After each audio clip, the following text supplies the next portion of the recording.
Guys, welcome back to Rev Solution. In today's video I've got a brand new Yamaha Tracer 7 from Crescent Yamaha in Southampton. Now this bike in its beautiful colour scheme comes in at 689cc in a 2-cylinder engine. It's got 68 Newton meters of torque at 6,500 RPM and wait for it, a whopping 72 brake horsepower at 8,750 RPM. It's not going to set the world on fire and it isn't a great deal of power, but that said, you're going to get some good return for your mileage by only having 72 brake horsepower. The more horsepower you get, obviously it's going to reduce your fuel consumption. It's got a chain drive 6-speed gearbox. At the front of the bike you're looking at 130 millimeters of travel. It's got a front dual disc at 298 millimeters and the front tyre is coming in at 120 70 17-inch rim. The colour scheme on this blue that Yamaha use, I absolutely love it. It looks phenomenal. They've got it on all their like SP version models, their GT version models, so yeah, the blue, big fan of. And down here at the rear of the bike you're looking at 142 millimeters of travel on the rear suspension. The rear has got a single disc at 245 millimeters and that big rear tyre you're looking at a 180 55 17-inch rim again. So again, Yamaha are really making these bikes look absolutely perfect. I mean, I just love the blue on silver look. It looks phenomenal.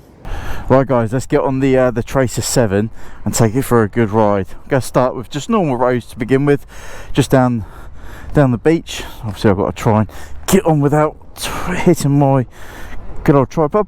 As you can see, the display is really good on this one. It's basic, but it looks cracking. Again, obviously you can't turn it on with the side stand down. It's a very light, easy bike. It's not like this is a silent motorcycle. It ticks over quite heavily, but it is really light to manoeuvre about. It's really well. It is 197 kilograms, so it's not the world's heaviest bike. But straight away, like the ergonomics of sitting on this bike is really nice. Your legs are quite bent up, but they're not uncomfortable. It's kind of just like every other sports touring motorcycle. It's definitely a comfortable position that you could ride for a fair bit of time. The gear selector, however, that is really stiff. I know, I mean, it is awkwardly stiff. I hope, let's just put this up a little bit. Hopefully that takes a little bit of the wind off the microphone. Yeah, so hopefully with a little bit, actually that's made it worse. Doesn't buffet it as much with that down. Hopefully it's not causing you guys any annoyance. But yeah, hopefully the gear selector does actually loosen, because at the moment you've really got to put a bit of force in to go up and down the gearbox. You can't just tap it. You've really got to move it. You feel a nice heavy clunk, so you know you're definitely in the gear that you need. Rear brake's pretty good. In fairness, the rear brake's actually really good. Acceleration wise, for 74 horsepower, it definitely pulls. It's not a slow bike. I know I joked earlier and said that it's quite a low powered bike, and yeah, in the grand scheme of things it is, but you're going to get some decent miles per gallon. I don't know if I've got, okay, there you go, average fuel 57.8 miles per gallon. Let's see if I can reset that. Right, so whilst I'm stationary, so I want to reset the average. That's a button that pushes in. Oh, hello, what have we got here? Oh, we've got cruise control, themes, phone. Oh yeah, because you can select, you've got an app as well. You can, oh, what's going on there? Themes, touring or street. Let's have a look at street. Let's pop it into second gear, see what she pulls like to 40. Yeah, she pulls pretty good for up to 40 for a 2-cylinder. That's quite nice. It is quite a nice bike. I do like it. But yeah, 57.8 miles per gallon. That's a good average, I'd say. going to get some good return for your money. Alright, so I'm in a little industrial estate. I did want some parking bays, but obviously being a weekday they're all full. So I'm just going to see what this bike is like with slow manoeuvres. So using the rear brake, keeping the revs up, go around the back of this drain. And let's try and do a turn. It's obviously quite a... keep a little bit of speed in there. Nice. Can I... okay, I can bring it to a stop and pull away. Try that again. Full stop and bring it away. So, ooh, that's the ABS kicking in. It's actually really good. This is ridiculous. The fact that you can bring it to a stop, stall it. Right, let's try it again. I'm going to bring it to a complete stop and pull away again. Really, really good. I haven't mastered that on my GTR yet. I keep trying, but with no luck. A lot of cars going into the test centre for their tests. So slow handling, and that is the first time I've done slow handling on this bike. I haven't tried it before. It seems pretty comfortable. Bring it to, like I said, bring it to a complete stop is really good. Let's go down here because I know there's some little areas where I can play about. Try a bit more slow manoeuvres. Seat is really, really comfortable. Initial sitting on it, I was thinking this is uncomfortably firm, but the more I'm riding on it, it's actually really nice. Yeah, it is firm, but one of the most comfortable seats I've sat on in a while for motorcycles. Alright, let's have a look. So, this would be nice and easy. Let's do a nice easy turn in the road there, looking round. Go around. Yeah, look at that. So low speed manoeuvres, it is extremely controllable. A full lock-in a adventure bike though, I'm going to do a little bit of counter lean. Yeah, I find sports bikes, I think just because of the way they're designed, are a lot easier to do full locks on. But my GTR, I can full lock that thing and turn really easy. And even, I mean, to be honest with you, even this thing, it's so simple to lean in. Let's just give it a go around here. Turn it around, come to a complete stop. Foot down, bad times. Let's go again. And we go. Nice easy turn. Still not full lock though. Still didn't full lock it.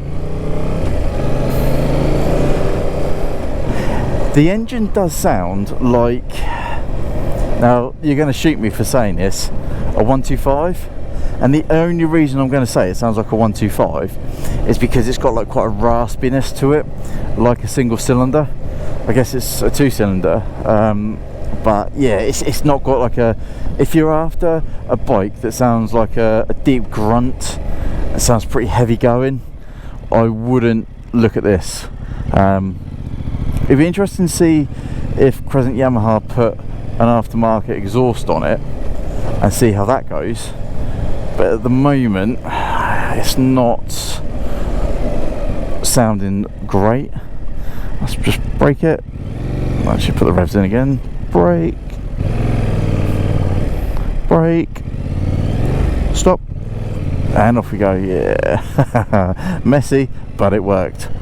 Switch gear's easy to get to. Oh, I can smell fiberglass resin, that stinks. It smells nice, but I couldn't work in it.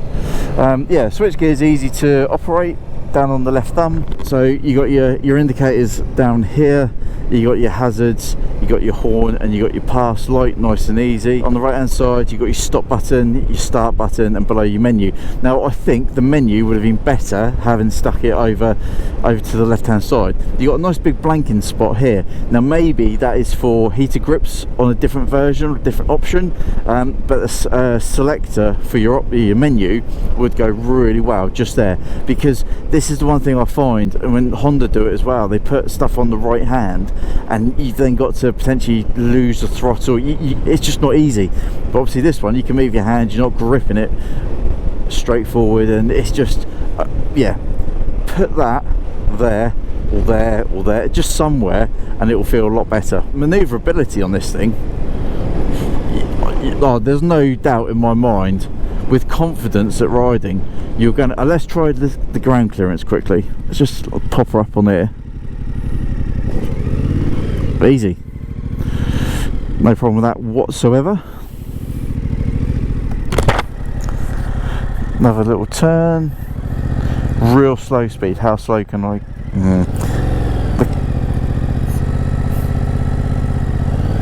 Now I know a lot of you are going to say, oh, I can do it slower, but can I do a full lock turn? Full lock turn. Let's try that.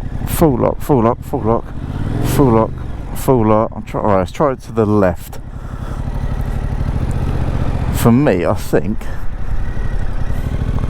I'm watching Moto Jitsu as well a little bit. I mean, I'm getting it. Oh, that was a full lock, but there we go. Oh, no, no.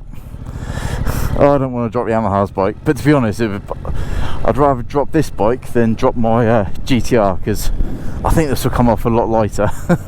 My GTR would be smashed to smithereens. But she is very, very manoeuvrable. Very manoeuvrable. I've got no issue with this thing at all. I mean, quick switch, round the drain cover, easy.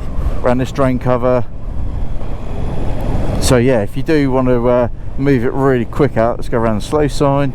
Yeah, it is very good, and that complements its 197 kilograms. Obviously me on top of it, you're looking at 280 kilograms, but that's still a hell of a lot lighter than my bike. Now the overall length of the Yamaha Tracer 7 comes in 2,140 millimeters. The width of the bike is 806 millimeters. The height is between 1,290 and 1,330 millimeters. I haven't been able to find out what the actual parts are that Yamaha are quoting there, but I can only imagine it's probably top of the windscreen and also top of the wind mirrors there. The seat height is 835 millimeters, 5'8". I'm just going to get on the bike now to show you that it's not actually that bad. I'm on tiptoes, and yeah, like most bikes, you're on your tiptoes. If I put one foot on the peg, I'm on flat of my foot, and again, completely flat-footed. So coming to a stop on this bike is never going to be an issue for me. The ground clearance on the Tracer 7 is 140 millimeters. It's not going to give you amazing ground clearance, so you're not going to be able to off-road this bike comfortably, but you're going to be able to jump up and down most curbs. The full weight of this vehicle, wet, with fuel and all the oils, comes in at 197 kilograms, which, let's face it, 197 kilograms on a motorcycle these days is pretty good. Most bikes you're over 220 kilograms, so it is a nice light bike to move about, and also for any, just if you get yourself in a sticky situation, it's not a great big lump that you're going to be dragging around, quite difficult. So yeah, I like the weight of it. The fuel tank, you're looking at 17 litres of fuel with this bike, and the oil capacity is 3 litres. So all in all, the Yamaha 7 is a pretty damn good bike. Nice and light, average size tank, mediocre power. It's just one of those bikes that is just going to put a bit of a smile on your face. The price tag comes in at £8,810. That's starting. So obviously if you put panniers, top box, heated grips, you start speccing the bike up, tank protectors, knee protectors, do you know what I mean? You're going to start increasing probably up to the £10,000 point. At that point, is this bike worth buying? I'll have to leave that down to you to decide, because at the end of the day, it's not my money that I'll be spending. Personally, I wouldn't spend £9,000 on this bike when there's other great options there from Yamaha. I'd more likely go for the Tracer 9 GT. However, for a lightweight commuter bike from Yamaha, you can't go wrong with this one. And this colour scheme is Yamaha's Icon Performance scheme, colour scheme.